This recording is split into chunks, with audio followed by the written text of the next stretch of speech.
So the first project of 2026 for me is going to be a Cauldron creep, which is a skeleton that is going to be stirring a cauldron. One thing that's going to be different about this compared to other Cauldron creep tutorials that you might have seen is that I want to steer away from using a PVC frame. I know that's very common in lots of the tutorials that I've seen. I think almost every one of them is a PVC frame, but what I want to try and be able to have is a structure out of rebar that will kind of follow up the legs to keep that sturdy.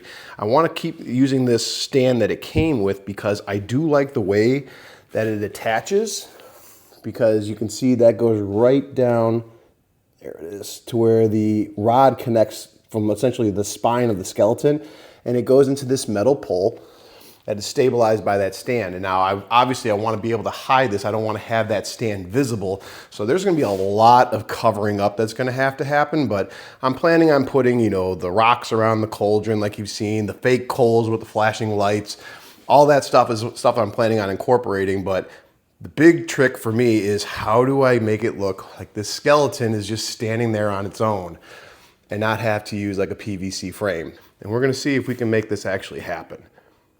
So let's go. One of the first things that I am trying to figure out with this Cauldron creep, how am I gonna have this holding a staff and have that staff be able to be supported by this arm. Now this arm is flimsy. It's held together with just a couple of screws right now, just because I wanted to see like, how is this going to work? And I can say right now that just trying to use screws alone isn't probably going to work. This plastic is durable, but it's not going to be able to hold up to what I'm going to need the skeleton to do, because it's going to be outside, number one, so it's going to have to deal with things like wind. It's going to have to deal with things like rain, possibly snow, because we are in the Midwest. I need this thing to be able to be outside. That it's got to be durable. The question is how do I get something like this steel rod here to act as armature, because it's got to be somehow connected to the skeleton and then act as essentially a bone structure that I'll be able to attach the arm to, and it'll be able to stay out far enough to hold that and support the staff that's going to be spinning around in the cauldron. One of the ideas I had, and this is what I'm going to be starting with, is I've got a U-bolt, right? And then what I plan to do is put the U-bolt through the spine here. Well, actually through the rib cage and around the spine. So this underside here is going to go inside the rib cage, and that'll end up sitting up against the inside part of his spine. So we're going to come up through here, get about mid-shoulder-ish, and then I'll just go ahead and throw this on here. This will act as a way for me to connect my armature to my skeleton, right? What I have here is a piece of metal rod that I welded to a piece of metal plate, and then I drilled out some holes here, and they're the exact same width as these two rods these two threaded rods that are coming up from the U-bolt. And now the plan is to take that rod, attach it with these nuts so it would hold it against the spine here, and then bend this rod to get the arm structure, to get the arm out to where I need it to be. And that should be able to hold the weight, because I believe this is 1/4 inch rod. That'll be able to hold the weight. So the first thing that we're gonna do, I'm gonna get these off. Once we can finally get the armature set up to hold this, then we're gonna have to do the same thing with the legs to figure out how we're gonna get this to stand, and then how we're gonna get all of that then to attach to essentially a platform and be able to have all this come apart and be storable, because all of this stuff has to fit up into the attic. So I know that the cauldron will fit by itself. I know that the skeleton, I can get him up there, but I got to be able to take this thing apart and store it. So that again is something that makes this challenging, is like, how do you do all that? It is just wing it central here. And that's how I do a lot of the stuff that I make, is trial and error. So we're gonna heat this, bend it, and then we're gonna move to the next one. We're gonna heat the metal, bend it, heat the metal, bend it, until we've got the whole arm all the way out to here. Let me grab this. All right, so again, looking at this, you can see just how much that spine is gonna have to get trimmed down. I'm gonna have to cut this off probably about here, because I want this to lay as flush as it possibly can. So I think gonna be our first step is we're gonna trim these. We're gonna trim these guys and get this laying flat against, or as flat as we can against the rib cage, and then we'll start making our bends. Okay,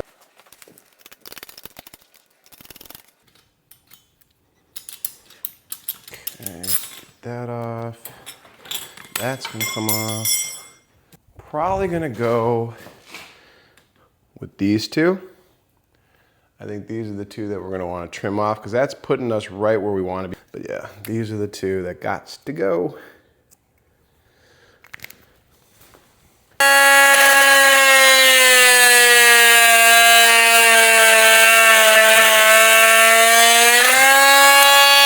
Let's go for a little zoom in action.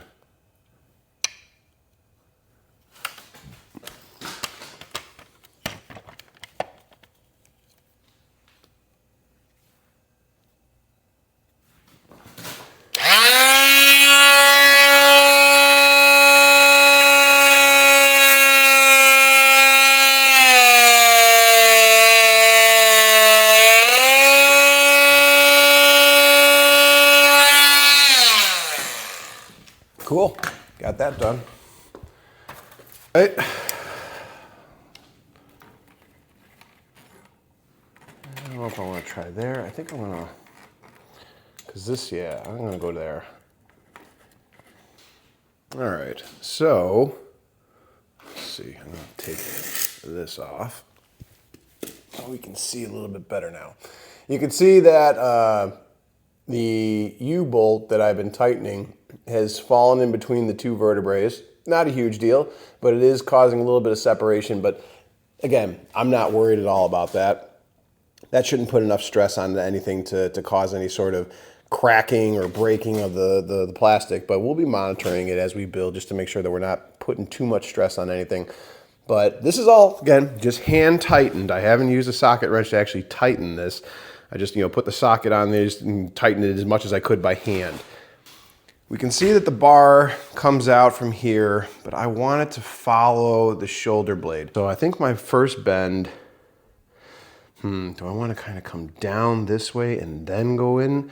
I think maybe that's what I'm going to do first, because I do want to bring this down a little bit. So I think I'm going to make my first bend here. All right, so first thing we're going to have to do is, unfortunately, take this all apart. This is the stuff that, again, I don't really want to film for all of you, because who the hell wants to see me undo nuts and bolts every time I got to go and do another bend? So with the magic of editing.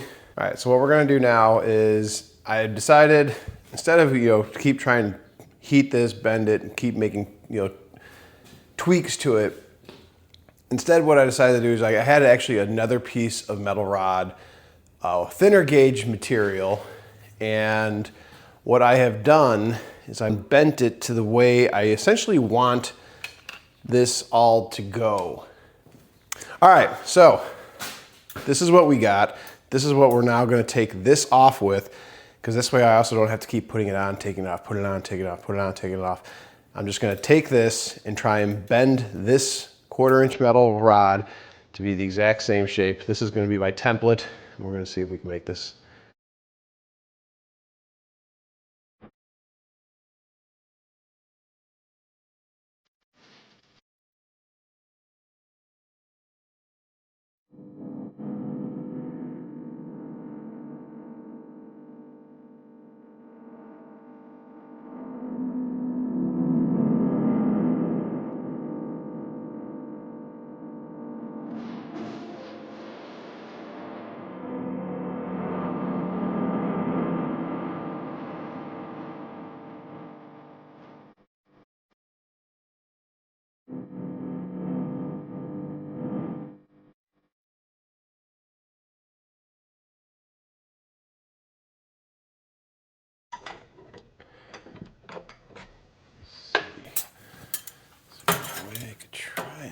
tape this together.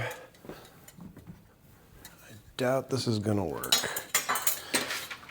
I'm gonna get some tape here and see if I can't just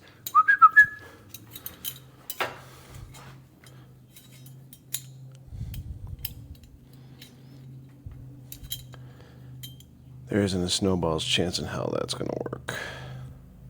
But we're gonna try. Alright, so let's see if we can do a little cold bending.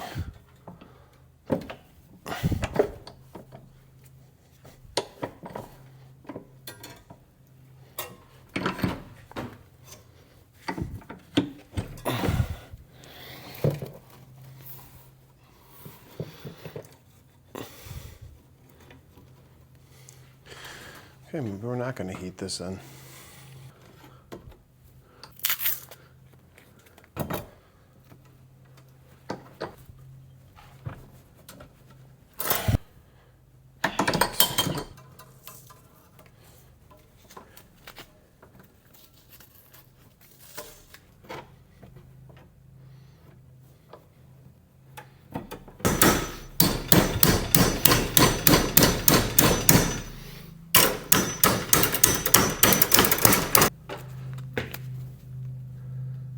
Throw another little piece on here just to hold our template. Why didn't I think of this sooner? I think now we'll just go something like, yeah, that'll work. Let's see if I put these in there, will that act as a wedge? So that I can try and bend this. Yeah, that worked pretty well.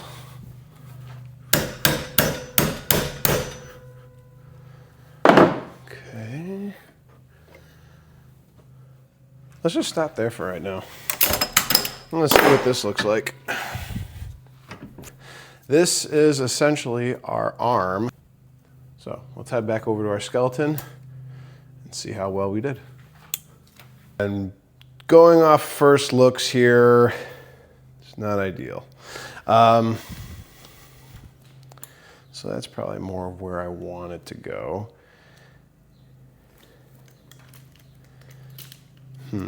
Something feels like it didn't get bent properly. Like I feel like this needs to go more up.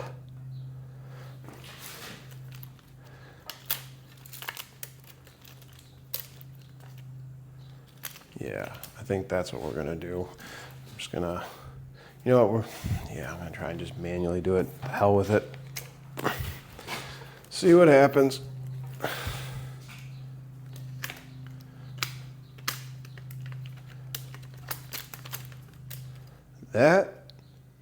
That ain't bad. Okay. So here we have our arm. Goes up to our hand. So I just want to put his head back on. All right. I like that. I'm liking that so far. It's a good start. So this is our first run with the staff, with the new Armature, and I'm pretty happy with this. It's definitely not finished. It still needs work. There's some tweaking that I'm gonna have to do with, the bends in the arm to get this just at the right angle, because you can see it's, number one, he's drifting. As he rotates, he slowly starts to kind of lean to one side. But again, that's part of the next, set of challenges of what, getting this guy to stand up and, not cause issues. Because right now, the way he is, if I just leave him be, you can almost hear it. Actually, you actually can hear it in the motor.